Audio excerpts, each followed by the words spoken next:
ఎన్ని ఇబ్బందులు పెట్టినా ఏం చేసినా మన భారతదేశంలో నిరుద్యోగ సమస్య చాలా ఉంది. తర్వాత వాళ్ళని మళ్ళీ తిప్పి పంపిస్తున్నా కూడా మనకు ఎంత చెప్పినా శరం లేనటువంటి విధంగా అంత జరుగుతున్నప్పటికీ మన భారతదేశానికి ఒక ప్రధాని మోడీ ఏమి చేస్తున్నారు, ఎక్కడ నిద్రపోతున్నారు, ఇవాళ సంఖ్యలు వేసి మరి ఇక్కడ తీసుకొస్తా ఉంటే మన దేశంలో ఉన్న ప్రధానమంత్రి నరేంద్ర మోడీ దోస్తీ కడుతున్న ట్రంప్ నేను దేశవ్యాప్తంగా ప్రధానమంత్రులందరూ టూర్లు వేసుకుంటూ కౌగులించుకుంటూ తిరగడం తప్ప కానీ ఎక్కడ ప్రయోజనం అనేది చేకూరుతలేదు మన దేశానికి. మోడీ తాత వచ్చినాక ఇక్కడ చదువులు లేవు, ఉద్యోగాలు లేవు, వలసలో పోయి చదువుకున్న వాళ్ళకి భద్రత లేదు. సంఖ్యలతో ఏం టెర్రరిస్టులను పంపుతున్నారా, విద్యార్థులను పంపిస్తున్నారు. మీరు అధికారంలోకి వస్తే 20 లక్షలు 2 కోట్ల ఉద్యోగం ఏడాది అన్నాడు. ఏమైంది?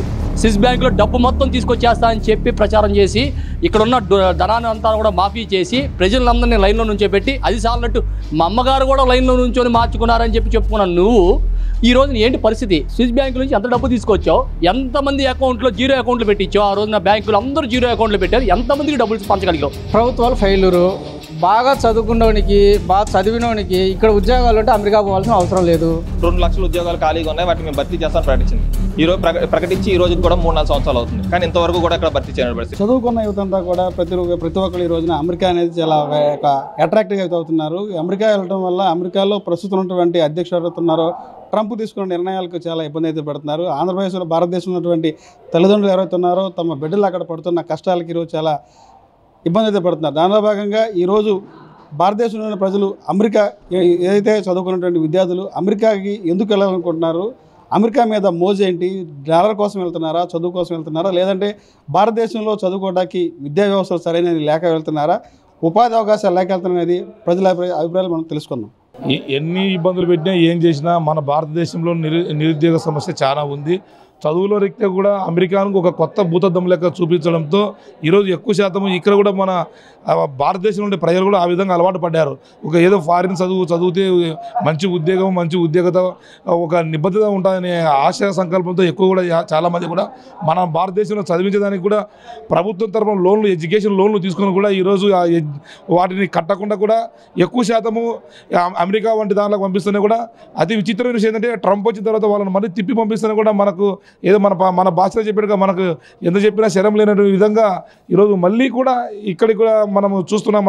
మన భారతదేశంలో ముఖ్యంగా మన ఆంధ్ర రాష్ట్రం నుంచి కూడా చాలామంది కోస్తా ఆంధ్ర లాంటి ప్రాంతాల్లో కూడా నుంచి కూడా ఎక్కువ ప్రతి కుటుంబంలో కూడా ఒక వ్యక్తి కూడా బీటెక్ ఇంజనీరింగ్ చేసిన వ్యక్తి, ఎంబీఏ చేసిన, ఎంసీఏ చేసిన వ్యక్తి కూడా అమెరికా వైపు చూస్తున్నాడు. కానీ అతను వద్దంటున్నా కూడా మనకు గతి లేకపోతున్నాం అనే విషయాన్ని కూడా ఈరోజు మన భారతదేశంలో నరేంద్ర మోడీ ఖచ్చితంగా మీరు గమనించాలి.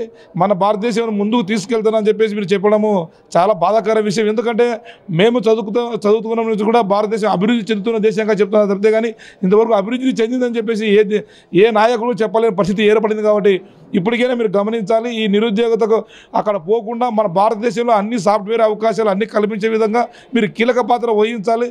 దేశానికి నిరుద్యోగత వెన్నెముక అనే విధంగా మీరు ఎక్కడ స్పీచ్ ఇచ్చినా కూడా యువతకు అండగా ఉంటామని చెప్పేసి మీరు ఈరోజు యువత చదువుకునే వాళ్ళు ఈరోజు చూస్తున్నాం. భారతదేశంలో కొన్ని వేల కోచింగ్ సెంటర్లు కూడా వాళ్ళ యొక్క భార్యల యొక్క మంగళసూత్రాలు తాకట్టు పెట్టి కోచింగ్లు తీసుకుని అమెరికాకి వెళ్ళే పరిస్థితి, అంత దుర్మార్గమైన పరిస్థితి వచ్చింది. కాబట్టి అలాంటి జరగకుండా ఉండాలంటే మీరు కూడా ఈ భారతదేశంలో కంపల్సరీగా నిజమైనటువంటి లోన్లు ఇస్తున్నాం కాబట్టి ఇక్కడే అవకాశాలు, సదుపాయాలు కల్పించి మన భారతదేశానికి కూడా ఒక గొప్పగా ఉండే విధంగా కూడా మీరు దానికి పరిష్కార మార్గంగా చూపించాలని చెప్పేసి కూడా తెలియజేస్తున్నాను. కానీ ఇక్కడ ట్రంప్ చూస్తే నాన్న ఆంక్షలు పెడతాను, ఎలా చెప్తారు దీన్ని? నిజంగా అంటే అమెరికాకు వలస వెళ్ళినటువంటి భారతదేశం నుంచి వెళ్ళినటువంటి విద్యార్థులు కావచ్చు, యువత కావచ్చు, ఉపాధి పొందుతున్నటువంటి వారే కాదు వలస వెళ్ళినారనేది. ఈరోజు ట్రంప్ కూడా ఒక ప్రాంతం నుంచి అమెరికాకు వలస వెళ్ళాడు. ముఖ్యంగా ఆయన బయటికి వెళ్ళిపోవాలి కానీ, ఆయన వెనక్కి వెళ్ళిపోవాలి కానీ, అలాంటి వ్యక్తి ఈరోజు కొంచెమైనా సిగ్గుండాలి. అలాంటి వ్యక్తి ఈరోజు మీరందరూ కూడా వలస వచ్చారు, భారతీయులందరూ కూడా అమెరికాకు వచ్చారు, మీరందరూ వెనక్కి వెళ్ళిపోవడానికి అని చెప్పడానికి అనర్హుడు అని చెప్పి కూడా ఈ సందర్భంగా భారతదేశంలో ఉన్నటువంటి ఒక విద్యార్థుల పక్షాన, యువత పక్షానగా మేము ఈ సందర్భంగా ట్రంప్కి సూటిగా ప్రశ్నిస్తుంది. అంటే భారతదేశంలో ఉద్యోగ అవకాశాలు లేక, చదువుటానికి విద్యా వ్యవస్థలు లేక అమెరికా వెళ్తుంటారు. మరి ఆంధ్ర రాష్ట్రంలో కావచ్చు, అదేవిధంగా భారతదేశ వ్యాప్తంగా కూడా ఈరోజు మన దేశంలో కానీ, మన రాష్ట్రంలో కానీ ఈరోజు వైద్య విద్యను పొందాలంటే కొన్ని కోట్ల రూపాయలు ఖర్చు పెట్టాల్సినటువంటి వాళ్ళు విద్యను అభ్యసించాల్సిన పరిస్థితి మన దేశంలో ఉంది. కానీ వివిధ దేశాలకు వెళ్తే అక్కడ కొన్ని లక్షల్లోనే 50 లక్షలు, 60 లక్షలు, 80 లక్షల్లో చాలా తక్కువ ఖర్చుతో అక్కడ విద్యను పొందే అవకాశం అక్కడ కల్పిస్తుంది. కాబట్టి ఇక్కడ మన దేశం వదిలిపెట్టి వాళ్ళు అక్కడికి వెళ్ళి విద్యను అభ్యసిస్తున్న పరిస్థితి ఉంది. అదేవిధంగా వాళ్ళు ఉపాధికి అవకాశాలు కూడా ఎక్కువగా ఉన్నాయి కాబట్టి అక్కడికి వెళ్తున్నారు. ఎక్కువగా కంపెనీలు కానీ అనేక రకాలుగా వాళ్ళకి అవకాశాలు పొందుతున్నారు కాబట్టి అక్కడ పార్ట్ టైం జాబ్స్ చేసుకుంటూ వాళ్ళు విద్యను అభ్యసించే పరిస్థితి, వారికి కావాల్సినటువంటి ఖర్చుకి వాళ్ళు అక్కడ పని చేసుకుంటూ వాళ్ళు ఉపాధి పొందుతూ విద్యను అభ్యసించే పరిస్థితి అవకాశాలు ఎక్కువ ఉన్నాయి కాబట్టి అక్కడికి వెళ్తున్నారు.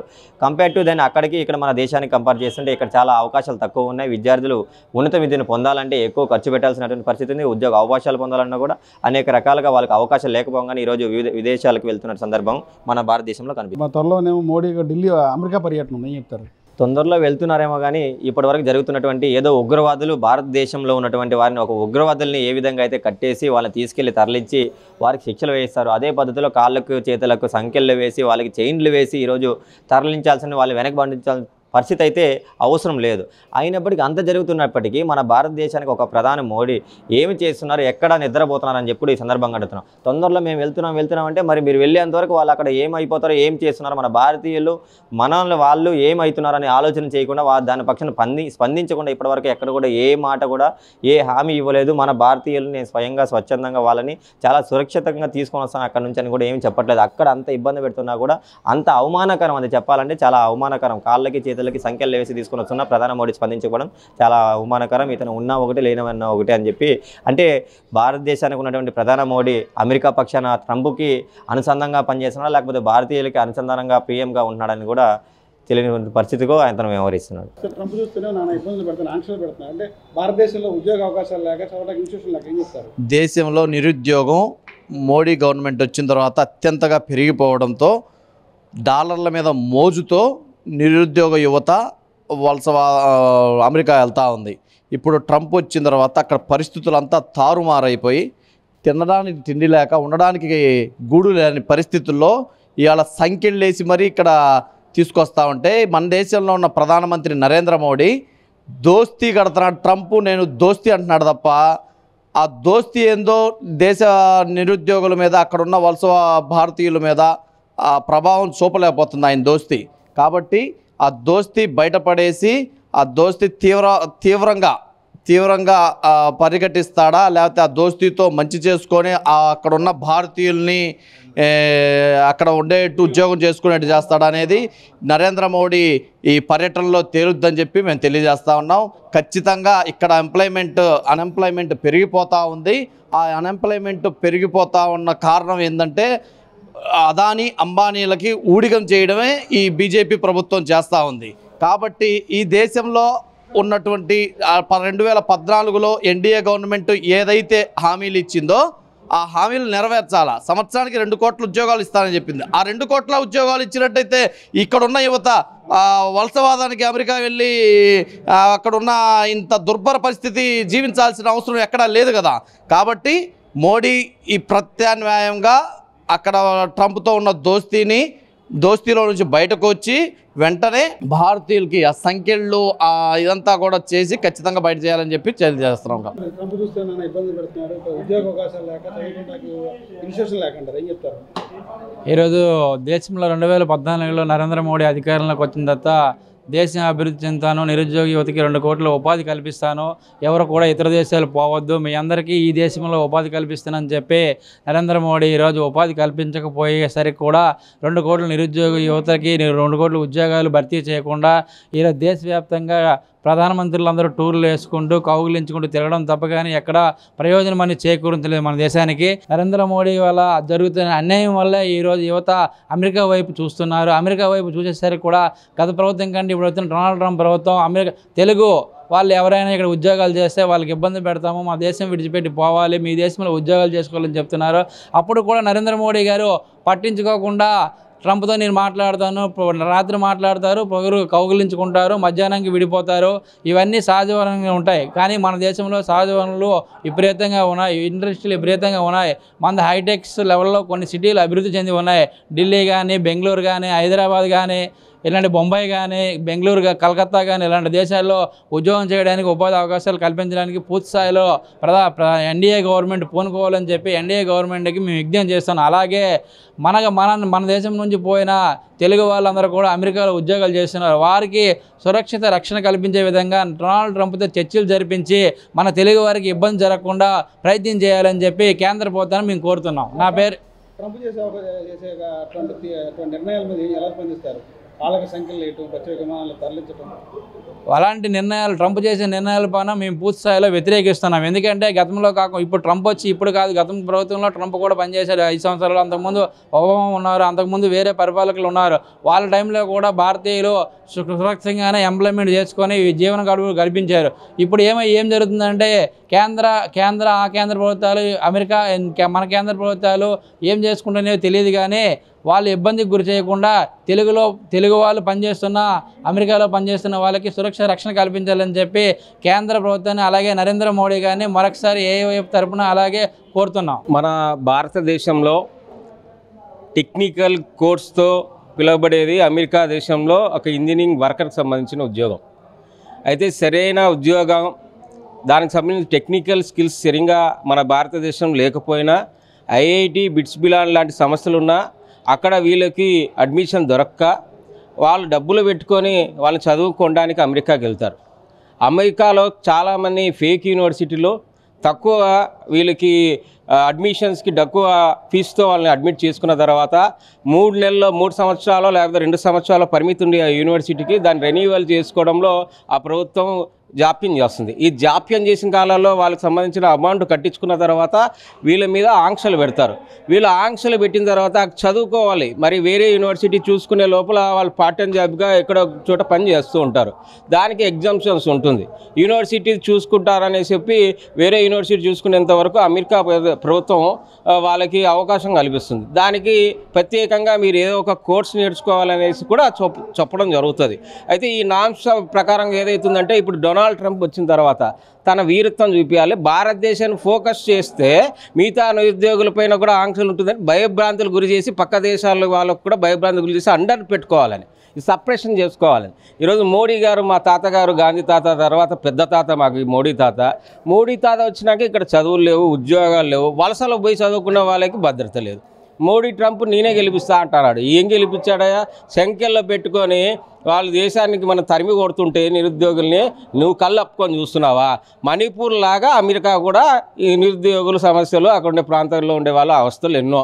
ఇక స్థిరత్వంగా కూడి ఎన్నో ఆశలతో అమెరికాకు పోతే అక్కడ బానిసల కన్నా హీనం, మనకన్నా తక్కువ జీతం వస్తుందేమో అనిపిస్తుంది. వాళ్ళకైతే బాగా బహభోగ్గా పనిచేస్తాయి. అమెరికాలో ఉన్నారని తల్లిదండ్రులు అనుకుంటున్నారు, కానీ వాళ్ళు పడుతున్న నరకయాతన మళ్ళా ఏది వేరే అరబ్ కంట్రీల కన్నా ఘోరంగా ఉంది. వాళ్ళకి కూలి పని చేసుకున్నా వస్తుంది, కానీ ఇక్కడ ఉద్యోగం వస్తుంది లేదు. ఒక పూటే ఒక దాంట్లో ఒక 20 మంది ఉంటారు. ఆ ఓనర్ వస్తే మిగతా వాళ్ళంతా పార్క్లో పడుకునే పరిస్థితి మనం చూస్తూ ఉన్నాం ఈరోజు. మన సోషల్ మీడియాలో అయితే అమెరికా గురించి ఒక యూట్యూబర్ చెప్తూ ఉంటాడు ఇలా పరిస్థితి అని. ఇంకా చదువు వరకు వస్తే ఏ నైపుణ్యం కలిగితే ఆ చదువుకు సంబంధించిన ఉద్యోగమే చేయాలి. ఆ ఉద్యోగం లేకపోతే టెక్నికల్ కోర్స్ నేర్చుకోవాలి. టెక్నికల్ కోర్సుతో పాటు వాళ్ళకి స్కాలర్షిప్ కాకపోతే వాళ్ళు ఫీజులు డబ్బులు పని చేసుకుని కట్టాలి. ఈ విషయాలు ట్రంప్కి తెలియదా? ఇక్కడుండే ఎక్కువ మంది భారత వలసల జీవితంతోనే అమెరికా ఉంది. మన ఓట్లతోనే గెలుస్తున్నారు. ప్రధానమైన ఓట్లు తీసే వాళ్ళు కూడా మన వాళ్ళే. కానీ మన వాళ్ళని అంటే వాళ్ళు అణిచివేత వాళ్ళని బానిసంగా తీసుకోవాలని వాళ్ళని బెదరగొట్టే పనే చేస్తున్నారని నా అభిప్రాయం. సంఖ్యలతో టెర్రరిస్టులను పంపుతున్నారా? విద్యార్థులను పంపిస్తున్నారు. పక్కుండే ఫిలిప్ దేశం ఒక ప్రత్యేక ఎయిర్పోర్ట్, ఒక విమానాన్ని పంపిస్తే మన మోడీ తాత మేము అన్ని చర్యలు తీసుకున్నాం, ట్రంప్తో మాట్లాడుతున్నాం అనేసి పోతున్నాం. ఇందాక అదానీ గ్రూప్ సంస్థల మీద గత ప్రభుత్వం ఏదో ఆంక్షలు పెట్టేది. దాన్ని ఓవర్కమ్ చేయాలంటే గట్టికి ప్రశ్న చేయలేదు కదా మన మోడీ తాత. ప్రశ్నిస్తే మరి అదానికి పాత ఇబ్బంది అవుతుంది, ఆయన జైల్లో పెడతారు. కాబట్టి అదాన్ని జైల్లో పెడతారు కాబట్టి ఏం చేసినా మన భారతీయుల మీద ఈ నోరు మూసుకొని ఉంటారు. అవునా కదా? ఇప్పుడు పరిస్థితి సాధారణ వ్యక్తిని అడిగినా కూడా మన పరిస్థితులు అమెరికాలో ఎలా ఉందని స్పష్టంగా తెలుస్తుంది. కాబట్టి ఇప్పటికైనా మోదీ గారు ఇక్కడుండే వాళ్ళకి ఉద్యోగాలు లేవు, ఉద్యోగాలు చదువుకున్న వాళ్ళకి సరైన శాలరీస్ వచ్చే విధంగా ఒక సంస్థలు లేవు. మీరు పెట్టుబడి సంస్థని అదానీ గ్రూప్ సంస్థలో పెట్టుబడి సంస్థలు పెట్టారు, కానీ నిరుద్యోగులకు సంబంధించి పరిపూర్ణంగా ఉద్యోగ కల్పన సంబంధించి ఒక్క సంస్థ లేదు. పోనీ అమెరికాలో పోతున్నారు కదా, వాళ్ళ భద్రత నువ్వు ఏర్పాటు చేయాలి కదా, అది కూడా లేదు. అయితే మన భారతదేశంలో యువకులు చదువుకున్నా చదువుకోకపోయినా వాళ్ళ జీవితాలు మాత్రం అవగమ్య గోచరంగా ఉంది. పక్క దేశాల్లో కూడా మనకి చదువుకోవడానికి పోయినా భద్రత లేదు. అలాంటి పటిష్టమైన చర్యలు మన మోదీ ప్రభుత్వం తీసుకోదు. వాళ్ళకి ఎంతున్నా కానీ సోషల్ మీడియాలో ఆయన పొగడడం, నేను ఇంకొన్ని డబ్బా తన డబ్బా పరస్పరం డబ్బా చెప్పుకోవడం తప్పితే ఇన్ని 11 కాలాల్లో 90 లక్షల ఉద్యోగాల్లో ఒక ఉద్యోగ పరిపూర్ణమైన ఉద్యోగాల కల్పన లేదు, పరిశ్రమలు లేదు. ఉండే పరిశ్రమల్లో కూడా ప్రైవేటీకరణ శక్తులు పెడుతున్నాడు. అన్ని అదాని సంస్థలకే అప్గ్రేడ్ అయింది. ఏ సంస్థ లేదు, ఏ ఉద్యోగ కల్పన లేకుండా అదాని సంస్థ అతిపెద్ద సంస్థ ఎట్లయింది, ఆయనకి అంత పెద్ద ధనవంతుడు ఎలా అయ్యో మాకు ఆశ్చర్యంగా ఉంది. మేము చూస్తే ఇంకా 13,000 రూపాయలు జీతానికి బంద్ చేస్తున్నాం ఇప్పటికి కూడా. అంటే నెలకి 20,000 ఖర్చు వచ్చినా 13,000 జీతానికి బంద్ చేస్తున్నాం. ఒక సగటు మనిషి జీతం 750. అంటే ఈ పరిస్థితులు ఎప్పుడు అధిగమిస్తాయి? చదువు లేదు, విద్య లేదు, వైద్యం లేదు, ఉపాధి లేదు. అంటే ఇలాంటి జీవితం గడుపుతున్నామంటే ఆంక్షలతో కూడిన జీవితం గడుపుతున్నాం. ఎవరైతే గలమెత్తి ఎవరైనా క్వశ్చన్ చేస్తే మోడీ ట్రంప్ని చేస్తే ఈయన వాళ్ళ మీద దేశద్రోహ చర్యలు లేకపోతే పోలీసుల మీద అణచివేత చర్యలు తీసుకుంటున్నారు. ఇప్పటికైనా ప్రభుత్వం చేయాలా. ముఖ్యంగా ఆంధ్రప్రదేశ్ ఎన్డీఏ గవర్నమెంట్ మన వాళ్ళు కూడా చాలామంది ఉన్నారండి. పవన్ కళ్యాణ్ గారు మీ సనాతనవాది కదా, పవన్ కళ్యాణ్ గారు మన వాళ్ళు హిందువులు చాలామంది ఉన్నారు, కొంత కాపాడండి సార్. వాళ్ళని వలసలు బయటిలో ఏంటి సార్, మామూలుగా పిలుచుకోరండి సార్. తల్లిదండ్రులు చాలా ఆత్మఘోష ఫీల్ అవుతున్నారు. వీళ్ళు ప్రభుత్వం తీవ్రవాదులు కదా, మన వాళ్ళు చదువుకునే దానికి పోలే, అక్కడ గన్నులు తయారు చేసి బాంబులు వేయడానికి పోయారు ఎవరు ట్రంప్ మీద ఏకంగా. కాబట్టి ఇలాంటి పరిణామాలు తెలుసుకొని భయభ్రాంతులకు గురి చేసే విధంగా విదేశంలో చదువుతున్న ఎవరైతే మన సంతతి ఉందో వాళ్ళకి ఇబ్బంది కలిగించే విధంగా ఆ దేశాల వాళ్ళు ఏం చేస్తే వెంటనే కౌంటర్ ఇచ్చే విధంగా మోడీ ప్రభుత్వం ఇవ్వాలా.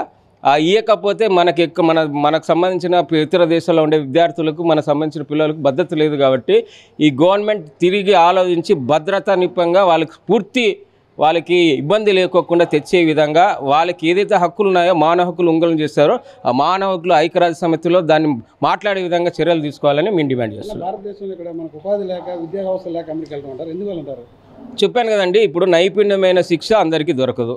ఆ నైపుణ్యమైన శిక్ష చేరుకున్నా కానీ ఇండస్ట్రీలు లేవు. దాని తగ్గ ఆయన చదువుకున్న తగ్గట్టు ఉద్యోగాలు కావాలంటే పక్కనుండే దేశాల్లో ఉండేది ఆ సంస్థలో జాయిన్ అవుతున్నారు. ఇక్కడ ఒకవేళ జాయిన్ అయినా కూడా పరిశ్రమ పెట్టి జాయిన్ అయినా కానీ తక్కువ జీతం, ఆయన చదువుకు తగ్గట్టు ఆ ఉద్యోగం ఉండదు. కాబట్టి పక్కన దేశానికి పోతున్నారు వలస. వాళ్ళు చదువుకు తగ్గట్టు ఉద్యోగాలు వస్తున్నప్పటికీ కూడా వాళ్ళ ఆంక్షలతో భయభ్రాంతులతో ఉండాల్సిన పరిస్థితి. అంటే వాళ్ళకి సంబంధించి ట్యాక్స్ కడుతున్నప్పటికీ, అంటే ఆ గవర్నమెంట్ సంబంధించిన అన్ని అధికారికంగా ఫాలో అవుతున్నప్పటికీ మన దేశం మీద ఒత్తిడి తీసుకురావాలా, కంట్రోల్ చేయాలనేసే ఇది జరుగుతుందని నా ఉద్దేశం. ట్రంప్ చేస్తున్నారని బైడెన్ గారు చేశారు, ఒక రెజల్యూషన్ పాస్ చేశారు. వలస జీవులు ఎవరైతే ఉన్నారో దానికి సంబంధించి వాళ్ళు గడువు పూర్తి అయితే వెళ్ళిపోవాలన్నారు. అయితే దానికి మినహాయింపు డేట్ ఇచ్చారు. ఈయన పూర్తిగా బేడీలు వేస్తున్నారు కదండి. అంటే మనల్ని అమెరికాకు రావద్దు అని ఆంక్షే కదా ఇండైరెక్ట్ చెప్తే. దీన్ని ఏమి తలకై అర్థం పెట్టుకొని మనం మోడీ తాత మేము మాట్లాడాం, ట్రంప్తో మనకి సత్సంబంధాలు ఉన్నాయి, ట్రంప్ గెలుపులో మనం కూడా భాగస్వాములేయం, మన పిల్లలకి ఏమి కాదు. అరే కెరికలు లేసి పంపుతున్నారా నువ్వు, దాని గురించి మాట్లాడవే. ఇది హ్యూమన్ రైట్స్ ఉల్లంఘన కదా. వాళ్ళు తీవ్రవాదులా అని క్వశ్చన్ చేస్తున్నా. మనం ప్రజలంతా ఆలోచించాలి. మనం ఎలాంటి ప్రభుత్వంలో ఉన్నాం? భద్రత లేని ప్రభుత్వం. మహిళలకు, విద్యార్థులకు, ఉద్యోగులకు ఏ రకమైన కూడా భద్రత లేని ఒక ప్రభుత్వంలో మనమంతా ఉన్నాం. మనం జాగ్రత్తగా ఉండాలి. మన పిల్లల రక్షణ కావాలంటే మనం పూర్తిగా రాబోయే కాలంలో ఆ దేశంలో ఉండే ఏదైతే ఉన్నాయో మొత్తం ఫాలో కావడం తప్పితే ఇంకా వేరేది లేదు. కాబట్టి మనకు సంబంధించిన నిరుద్యోగులు కూడా ఎంచుకొని చదువుకోవాలంటే మనకి పూర్తిగా అనుకూలంగా ఉండే దేశాన్ని ఎంచుకోవాలని కోరుకుంటున్నాను. ఈ రోజున ప్రధానంగా అమెరికా మోజు ఎక్కువ అయిపోయింది అనమాట. గత ఒక 20 సంవత్సరాల నుంచి మన భారతదేశంలో ఎందుకనో బహుశా రూపాయికి విలువ అనే దాని మీద ఉంది. అక్కడేమో మనకి డాలర్స్కి మన రూపాయికి వ్యత్యాసం ఒకటి ఇలా ఉన్నాయి. దానికే ఖర్చులు ఉంటాయి. మరి ఎందుకనో వీళ్ళందరూ కూడా అమెరికా పంపించేయడం, ఇక్కడ ఆస్తులన్నింటినీ కూడబెట్టుకోవడానికో లేకపోతే ఏదైనా అమ్మేసుకొని అక్కడ పంపించేసి మా పిల్లలు అమెరికాలో ఉన్నారని అమెరికా సంబంధాలు సెట్ చేసుకోవడం, ఇవన్నీ కూడా ఒక 20 ఏళ్ళ నుంచి ఇవన్నీ జరుగుతున్న నేపథ్యం. ఈ రోజున కొత్తగా టెంప్ గారు వచ్చారు, మళ్ళీ ఒకసారి చాలా కొత్త నిర్ణయాలు ఇస్తున్నారన్నమాట. మా దేశంలో మాకే కావాలి ఉపాధి, మీరు ఎక్కడి నుంచో వచ్చి మీరు చేయడం ఏంటి మాకు అని చెప్పి అందరినీ తరిమేసే ప్రయత్నం చేస్తున్నారు. మరి వీళ్ళందరూ చదువుకోవడానికి విద్యా వ్యవస్థలో కానివ్వండి ప్రభుత్వం ఏ రకంగా సహకరించిందో ఎవరికి తెలియదా? ఈ రోజున 2 కాలేజీ ప్రిన్సిపల్స్కి జీతాలు ఎవరు ఇస్తున్నారు? ప్రభుత్వమే కదా. అంత ఒక డాక్టర్ తయారవ్వాలంటే ఎంత డబ్బు ఖర్చు పెడుతున్నారు? ఒక 50 లక్షలు ఒక డాక్టర్ తయారు ఇవ్వడానికి ఒక 50 లక్షల రూపాయలు మన భారతదేశంలో మనం ఎస్టిమేషన్ చేస్తుంటే వీళ్ళందరూ ఇక్కడ చదువుకొని ఫారెన్ వెళ్ళిపోయి ఫారెన్లో సెటిల్ అయిపోతున్నారు. ఎంతవరకు కరెక్టు? దీని మీద భారతదేశం కూడా సీరియస్గా పెట్టాలి. స్వేచ్ఛ ఇచ్చాం కదని చెప్పి ఎక్కడోళ్ళు అక్కడే అంటే అది సరైన పద్ధతి కాదు. ఎక్కడైనా వెళ్ళిపోవచ్చు అంటే అట్లా. ఈ రోజున మన యొక్క ఐడియాలజీతో ఈరోజు ప్రపంచ దేశాలన్నీ కూడా వెళ్తున్నాయి. ఏ చూసినా కూడా మన పేరే చెప్తారు, మన భారతదేశం నుంచి వచ్చాం, మన భారతదేశం నుంచి వచ్చాం, భారతదేశం వచ్చాం. కనీసం మన భారతదేశంలో స్వతంత్రం వచ్చి 78 సంవత్సరాలు అయినా కూడా మనం ఇంకా అభివృద్ధి చెందుతాం అని చెప్పుకోవడమే తప్ప ఎందుకు అభివృద్ధి చెందలేకపోతున్నాం? మనలో ఉన్న సిన్సియారిటీ, మనలో ఉన్న టాలెంట్ అంతా ఎక్కడికి వెళ్ళిపోతుంది? ఎందుకు టాలెంట్ అలా వెళ్ళిపోవాలి? ఆ టాలెంట్ మన దగ్గరే ఉండుంటే ఈ రోజున భారతదేశం ప్రపంచంలో దేశ జనాభాలో లెక్కలతో కాకుండా ఆధునికమైన దేశాలతో పోటీ పడే ఉండేదే కదా. ఈరోజు మోడీ గారు లాంటి వాళ్ళు 15 సంవత్సరాల తర్వాత చెప్పే మాట ఏంటంటే భారతదేశంలో డబ్బు ఉన్నవాడు ఒక్కడైనా మనం చూపిద్దామని చెప్పి ఆదాని అంబానీ లాంటి వాళ్ళకి ఎంకరేజ్ చేయడం బిగిన్ చేశాడు. అంటే ప్రపంచ దేశాల్లో డబ్బు ఉన్నవాళ్ళు లెక్కేస్తారు ఏళ్లలో, దాంట్లో భారతదేశంలో ఒక పర్సన్ ఉన్నాడని చెప్పుకోవడానికి తప్ప ఇక భారతదేశాన్ని ఇంకే రూపంలో కూడా వాళ్ళు తయారు చేసే పరిస్థితి లేదు. మోడీ గారు కూడా ఆలోచించాల్సిన అవసరం ఉంది. మిమ్మల్ని నమ్మి 3 టర్మ్స్ ఇచ్చి ఈరోజు ఢిల్లీ మేము పీఠం ఎక్కేసాం, 25 సంవత్సరాల తర్వాత ఢిల్లీ పీఠంలో మేమే ప్రజలమే. ఓకే, ఢిల్లీ కాదు ఎక్కడికి వెళ్ళండి, కానీ ఏం చేయగలుగుతారు ఈ దేశాన్ని? ఈ రోజున మీరు అధికారంలోకి వస్తే 20 లక్షలు 2 కోట్ల ఉద్యోగం ఏడాది అన్నాడు. ఏమైంది? స్విస్ బ్యాంకులో డబ్బు మొత్తం తీసుకొచ్చేస్తా అని చెప్పి ప్రచారం చేసి ఇక్కడున్న ధనాన్ని అంతా కూడా మాఫీ చేసి ప్రజలందరినీ లైన్లో నుంచో పెట్టి అది సాలనట్టు మా అమ్మగారు కూడా లైన్లో నుంచొని మార్చుకున్నారని చెప్పి చెప్పుకున్నాను. నువ్వు ఈ రోజున ఏంటి పరిస్థితి? స్విస్ బ్యాంకు నుంచి ఎంత డబ్బు తీసుకొచ్చావు? ఎంతమంది అకౌంట్లో జీరో అకౌంట్లు పెట్టించావు? ఆ రోజున బ్యాంకులు అందరూ జీరో అకౌంట్లు పెట్టారు. ఎంతమందికి డబ్బులు పంచగలిగావు? నీకు సత్తా ఉందా అని అడుగుతున్నాను. ఎందుకంటే ఉంటే ఈ పాటికి తీసుకొచ్చేవాడు కదా స్విస్ బ్యాంకుల నుంచి కూడా. తీసుకురాలేదంటే మీ దగ్గర సత్తా లేదు, అర్థమైంది. డెఫినెట్గా వాళ్ళ అధికారం అది. ఎందుకంటే వాళ్ళ దేశ సంపదని మీరెవరో దోచుకెళ్ళిపోవడానికి మీరెవడరా, మేమే ఇక్కడ మేము సంపాదించుకోవాలి, మీ సేవలు చాలు మాకు. మాలో కూడా టెక్నాలజీ పెంచిన వాళ్ళు వచ్చారు, మా వాళ్ళు ఇబ్బంది పడుతున్నారు, మా వాళ్ళు ఇంకా వేరే కంట్రీలకు వెళ్ళాల్సిన పరిస్థితి వస్తుంది. అది సరైన పద్ధతి కాదు. మేము అభివృద్ధి చెందిన దేశం కాబట్టి మా దేశంలో మా తర్వాత ఎవరికైనా సరే అనే ఒక ఆలోచనకు వాళ్ళు వచ్చారు. వచ్చినట్టు తరివేస్తున్నారు అన్నమాట. ఏ ఒక్క దొరికితే ఆ ఒక్క తరివేస్తున్నారు. ఇప్పటికైనా బుద్ధి తెచ్చుకోవాలి. ఫారెన్ వెళ్ళాలనుకున్న టాలెంట్ పర్సన్స్ అంతా కూడా ఆలోచించాలి. మనం ఎక్కడ మనం పుట్టాం, దేనికి పేరు తెచ్చుకోవాలి, దేన్ని సంపాదించాలి, దేన్ని పెంచాలని ఆలోచించాలి తప్ప రూపాయికి డాలర్కి విలువలు కట్టుకొని ఇక్కడ రూపాయి అక్కడ డాలరు ఎంత వ్యత్యాసం ఉంది అంటారు. దాని తగ్గట్టు ఖర్చుగా ఉంటుంది అనమాట. ఎక్కడ చూసినా కూడా ఏదో గొప్ప ఫీల్ అవుతారు. ఇక్కడ మేము అంటాం, ఇక్కడ చదువుకున్న వాళ్ళందరూ కూడా ఫారెన్ వెళ్ళి చదువుకుంటారు. అయ్యా చదువుకుంటున్న మీరు అక్కడ రెస్టారెంట్లో పని చేయట్లేదా, బారుల్లో పని చేయట్లేదా, లేకపోతే పెట్రోల్ బంకుల్లో పని చేయట్లేదా? ఇక్కడ చదువుకుంటే ఎందుకు పని చేయరు పార్ట్ టైంగా? ఎందుకు అంత నామోషి పడిపోతారు? పనిచేస్తూ చదువుకుంటూ ఉంటే ఆర్థిక ఇబ్బందులు కుటుంబాలు పడవు కదా. నలుగురు పనిచేస్తే ఒకరు బతికే పరిస్థితుల్లో ఉన్నాం మనం ఈ రోజున. కానీ ఒక్కడు చదువుకుంటూ నలుగురు పనికి వెళ్లకుండా, నలుగురు చదువుకుంటూ ఒకటి పని చేయాలంటే జరిగే పరిస్థితి. అలాంటి నలుగురు కూడా పని చేసుకోవాలి కదా. ఏదో పని చేస్తుంటే కుటుంబానికి ఆర్థికంగా స్ట్రాంగ్ అవుతాం. మన ఐడియాలతో మనమే ఇక్కడ ఇండస్ట్రీస్ పెట్టుకోవచ్చు. మనకి ఇక్కడ చాలా అవకాశాలు ఉన్నాయి. మనకున్నంత అవకాశాలు భారతదేశంలో ఎవరికి లేవు.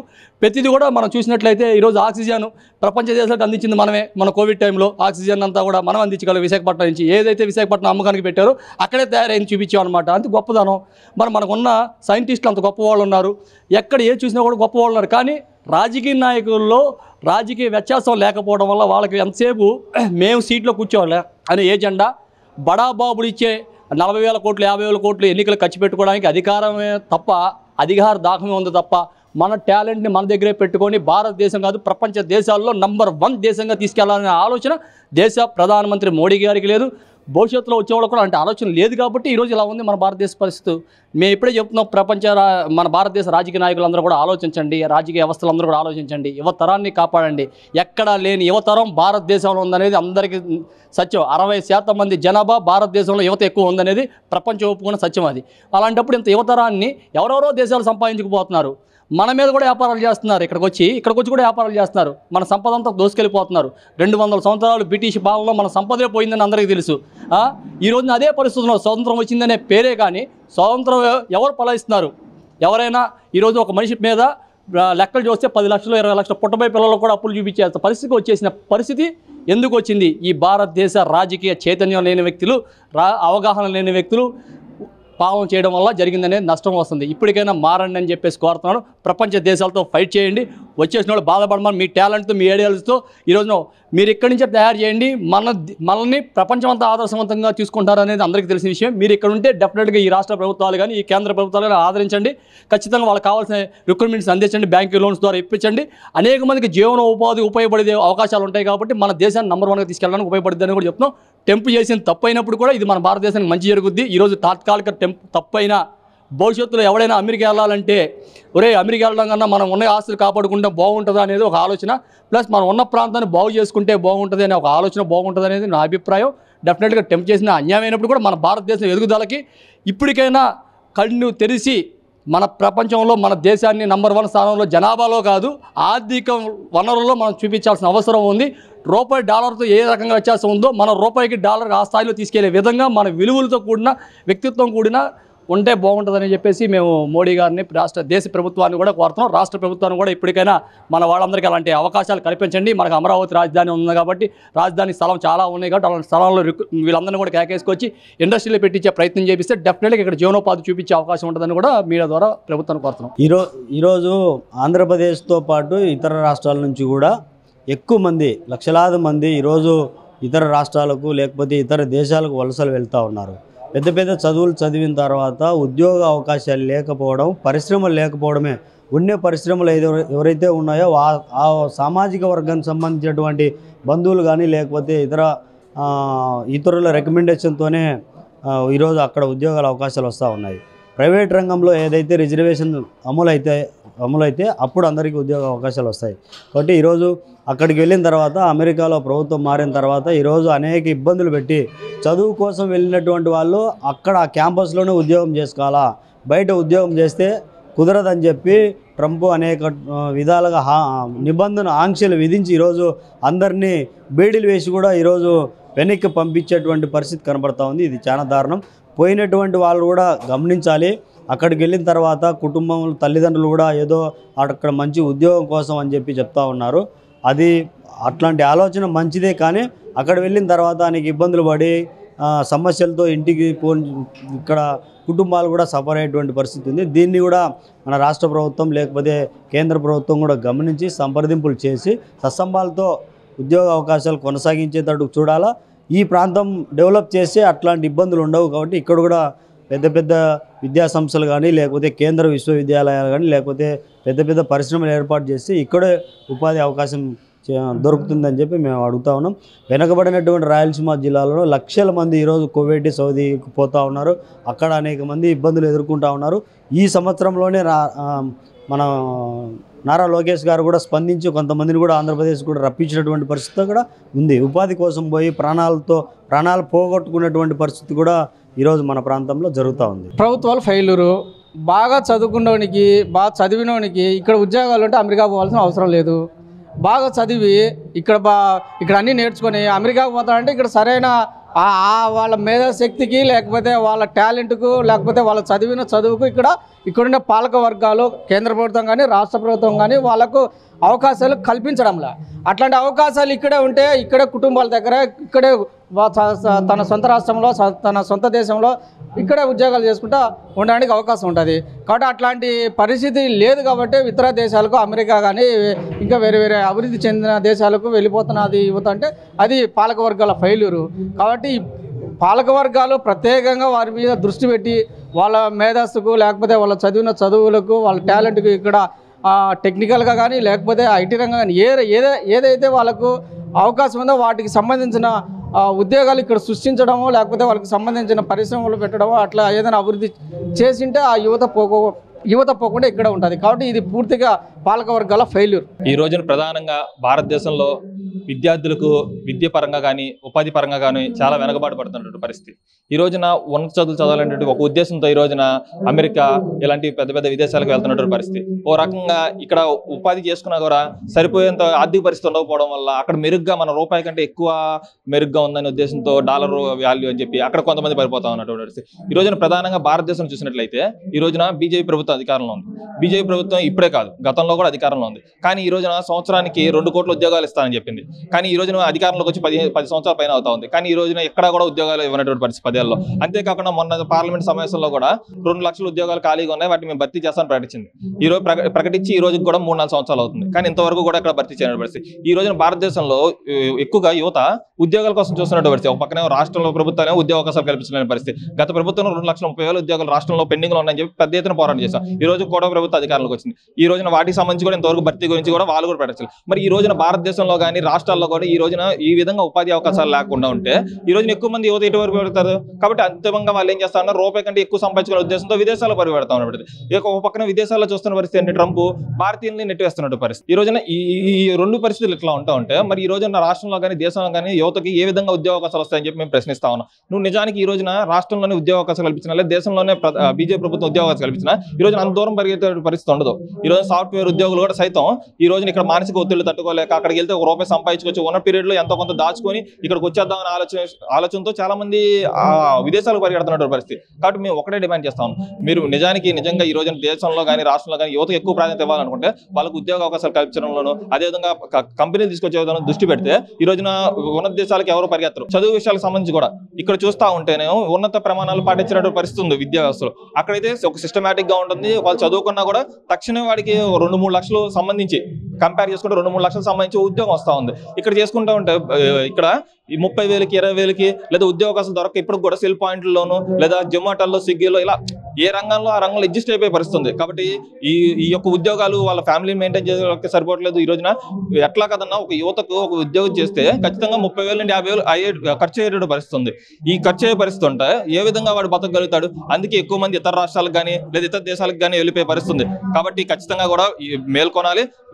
సెంట్రల్ గవర్నమెంట్ కానీ స్టేట్ గవర్నమెంట్ కానీ ఈ రెండు కలిసి ఇక రాష్ట్రంలో కానీ దేశాల్లో కానీ ఏ విధంగా ఎక్కడైతే ఉద్యోగ అవకాశాలు ఉన్నాయో వాటన్నిటి కూడా భర్తీ చేసే విధంగా కూడా ముందుకు చర్యలు తీసుకోపోతే ఈ రోజున భారతదేశంలో కానీ లేదా మన రాష్ట్రాల్లో కానీ విద్యార్థులు యువక మాత్రం ఉండే పరిస్థితి ఉండదు. అందరూ కూడా వలస వెళ్ళిపోతారు. ఇప్పుడు వలస వెళ్ళిపోయి అక్కడైనా బాగున్నాయంటే ఈ రోజున అక్కడ ట్రంప్ గవర్నమెంట్ వచ్చినట్టు పరిస్థితి. ట్రంప్ ఏం చేస్తా ఉన్నాడు, భారతీయులందరూ కూడా బయటికి నెట్టేసే పరిస్థితి ఉంది. ఈ రోజున ఉద్యోగాలు చేసే వాళ్ళని కేవలం మా దేశంలో ఉన్న వాళ్ళకి మాత్రం ఉద్యోగ అవకాశాలు కల్పించాలి, ఇతర దేశాల నుండి వచ్చే వాళ్ళకి ఉద్యోగాలు కల్పించాలనే విధంగా కఠినమైన నిర్ణయాలు తీసుకున్న పరిస్థితి. కాబట్టి ఈ రోజున భారతీయులు అక్కడ ఉద్యోగాలు చేసిన వాళ్ళందరూ ఇక్కడికి వస్తా ఉన్నారు. కాబట్టి వాళ్ళ భవిష్యత్తు ఏంటి? కాబట్టి ఇటువంటి రెండు ఇతర దేశాల్లో మన పట్ల చూస్తున్నట్టు వ్యవహారం చూస్తూ ఉంటే మరి మన దేశంలో ఉన్న విద్యార్థులు ఏమైనా పరిస్థితి. కాబట్టి మేము ఖచ్చితంగా ఉద్యోగ అవకాశాలు కల్పించడంలో ముందుకు వెళ్ళకపోతే ఖచ్చితంగా భారతదేశంలో కొంతమంది ఉంటారు, కొంతమంది బయటికి వెళ్ళే పరిస్థితి ఉంటుంది. అక్కడ ఇబ్బంది పడుతూ ఇక్కడ ఇబ్బంది పడుతూ జీవనం అయితే సాగించలేని పరిస్థితి ఉంటుంది. కాబట్టి ఆ విధంగా ప్రభుత్వాలు ఆలోచించాలని చెప్పి మేము డిమాండ్ చేస్తా ఉన్నాం. యువత ప్రధానంగా వలస వెళ్ళడానికి కారణం వెనుకబడిన ప్రాంతాలలో అవకాశాలు లేకపోవడం వల్లనే.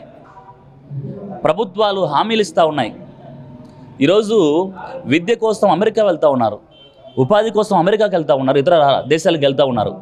కారణం ఈరోజు యూనివర్సిటీలు ఉన్నట్లయితే ఒక పెద్ద పెద్ద కేంద్రీయ విశ్వవిద్యాలయాలు వెనుకబడిన ప్రాంతాల్లో స్థాపించినట్లయితే వైద్య రంగంలో కావచ్చు, విద్యారంగంలో కావచ్చు పూర్తి స్థాయిలో నాణ్యమైనటువంటి విద్యను బోధించేటువంటి సంస్థలు వెనుకబడిన ప్రాంతాల్లో నెలకొల్పితే ఇతర దేశాలకు వెళ్ళేటువంటి అవకాశం విద్యార్థులకు రాదు. ఈరోజు అమెరికా ప్రభుత్వము విద్యార్థులకు చదువుకోవడానికి తర్వాత ఉపాధి కోసము అమెరికాకి వెళ్తే వారి విద్యార్థులకు యువతకు సంఖ్యలు వేసి అక్కడ ఉన్నటువంటి రక్షణ రంగం విమానం ద్వారా ఈరోజు తిరిగి 146 మందిని భారతదేశానికి తరలించారు. అంటే కేంద్ర రాష్ట్రాల యొక్క విఫలమైనటువంటి తత్వాన్ని మనం క్లియర్గా చూస్తూ ఉన్నాం. ఇలాంటి చర్యలు పూర్తిగా మేము ఖండిస్తూ ఉన్నాం. దీనికి సరైనటువంటి పరిష్కారము ఈరోజు అన్ని విద్యకు సంబంధించినటువంటి ఈరోజు యూనివర్సిటీలు స్థాపించాలా. యూనివర్సిటీలు స్థాపించడమే కాదు, ఆ నైపుణ్యాన్ని పూర్తి స్కిల్ డెవలప్మెంట్ చేసినటువంటి కేంద్రాలు స్థాపించి వాటి ద్వారా ఉపాధి కల్పించినట్లయితే ఈరోజు యువత ఇతర దేశాలకు వెళ్ళేటువంటి అవకాశం ఉండదని చెప్పుకుంటూ ఉన్నాం.